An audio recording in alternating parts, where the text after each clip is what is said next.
Fala aí, minha tropa, mano. Hoje eu vou estar com uma notícia, mano, não muito boa, né? Pra mim e pra vocês, mano. Tipo assim, como eu baixei o aplicativo hoje, mano, eu não sabia como é que usava ele, tá ligado?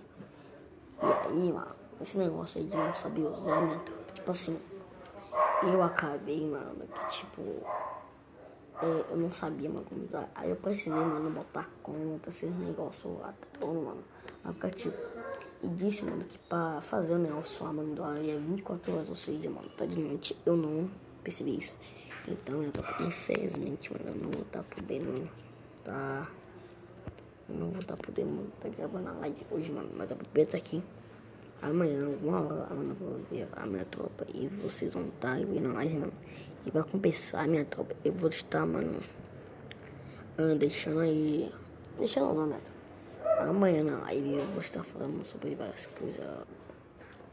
Amanhã na live, tipo assim, eu vou estar falando sobre umas coisas que vocês vão querer, mano.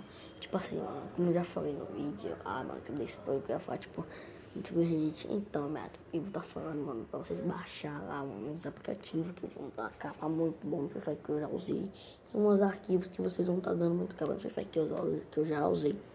E tipo assim, mano, se vocês preferirem, vocês vão aí, mano, no canal e vão lá no vídeo, mano, que vai estar lá, mano, uns arquivos lá que eu já ensinei vocês a baixar os arquivos e aplicativos e até mesmo para que de textura, mano, e até GTA, tá ligado?